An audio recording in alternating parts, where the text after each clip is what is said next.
அன்பார்ந்த கண்மணிகளே, நான் உங்களுக்கு சொல்வது அவர் புனிதருடைய சரித்திரத்தை படித்து கூறினார்கள். நான் கூறுவது அந்த விஞ்ஞாசியாருடைய சரித்திரத்தை குறித்து நீங்கள் புனிதராகத்தாலும் நல்ல மனிதராகுங்கள். அதைத்தான் நான் அன்போடு கேட்டுக்கொள்கிறேன்.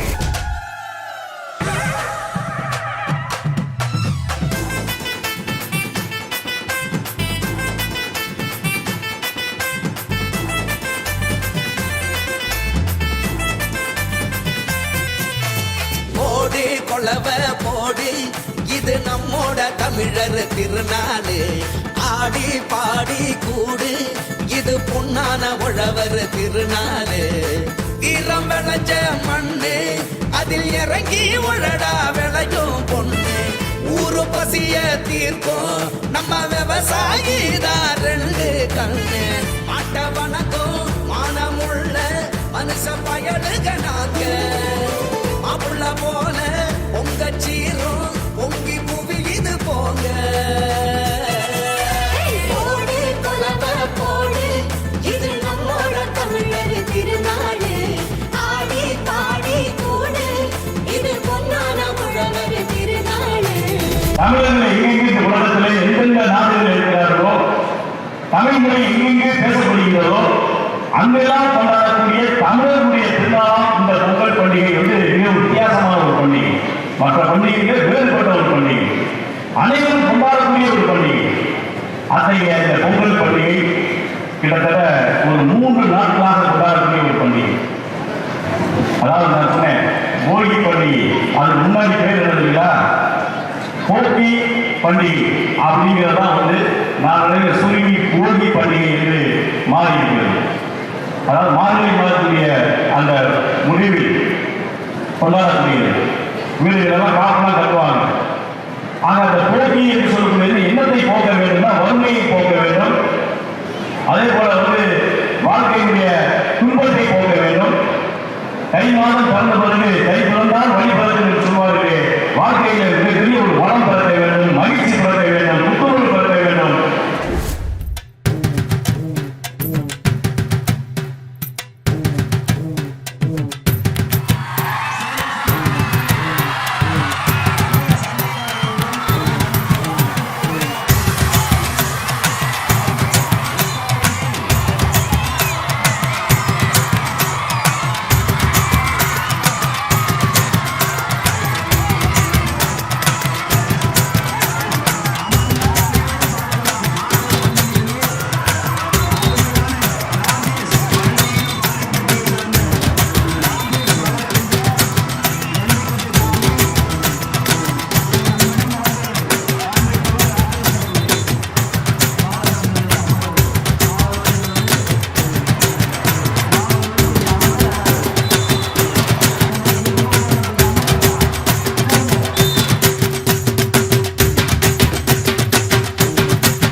அனைவருக்கும் வணக்கம்.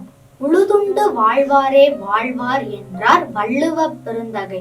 அத்தகைய பெருமையுடைய உழவர்கள் கொண்டாடும் நன்றி திருநாளே பொங்கல் திருநாளாகும். மார்கழி மாதம் இறுதி நாளில் வீட்டை சுத்தம் செய்து தேவையற்ற பொருட்களை தீயிலிட்டு எரிப்பர். இதுவே போகி பண்டிகை. பழையன கழிதலும் புதியன புகுதலும். தை மாதம் முதல் நாள் அதிகாலையில் எழுந்து கோலமிட்டு அதில் பூக்களை வைப்பர். புத்தாடை உடுத்தி காய்கறிகள், பழங்கள், செங்கரும்பு, மஞ்சள் போன்றவற்றை சூரியனுக்கு படைப்பர். புதிய பானையில் புதிய அரிசி, வெல்லம் கலந்து பொங்கலிடுவர். பானையில் பால் பொங்கி வருகையில் பொங்கலோ பொங்கல் என ஓசை எழுப்புவர். வட இந்தியாவில் இதனை மகர சங்கராந்தி என்று கொண்டாடி வருகின்றனர். பொங்கலின் மறுநாள் கொண்டாடுவதே மாட்டுப் பொங்கல். உழவர்கள் தங்களுடன் உழவு தொழிலுக்கு உழைத்த மாடுகளுக்கு நன்றி செலுத்தும் பண்டிகையாக இதனை கொண்டாடுகிறோம். மாடுகளை குளிப்பாட்டி மஞ்சள் சந்தனம் இட்டு அதன் கொம்புகளுக்கு வண்ணம் பூசி கழுத்தில் மாலை அணிவர். மாடுகளுக்கு பொங்கலும் கரும்பும் தருவர். தமிழகத்தில் சில பகுதிகளில் ஜல்லிக்கட்டு என்று வீர விளையாட்டுகளும் நடைபெறும். மாட்டுப் பொங்கலின் மறுநாளே காணும் பொங்கல். இத்தினத்தில் மக்கள் உறவினர்கள் மற்றும் நண்பர்களுடன் கூடி அன்றைய தினத்தில் ஆற்றங்கரை, கடற்கரை முதலிய இடத்திற்கு சென்று ஆடியும் பாடியும் மகிழ்வர். பொங்கல் திருநாளை தமிழர் திருநாள் என்று அழைப்பர். நன்றியுடைமை, உறவினர்கள் உபசரித்தல், உழவு தொழிலுக்கு பெருமை சேர்த்தல் போன்ற நற்குணங்கள் அடையாளமாக திகழும் பொங்கல் திருநாளை ஒவ்வொருவரும் போற்றி கொண்டாடி மகிழ்வோமாக. நன்றி.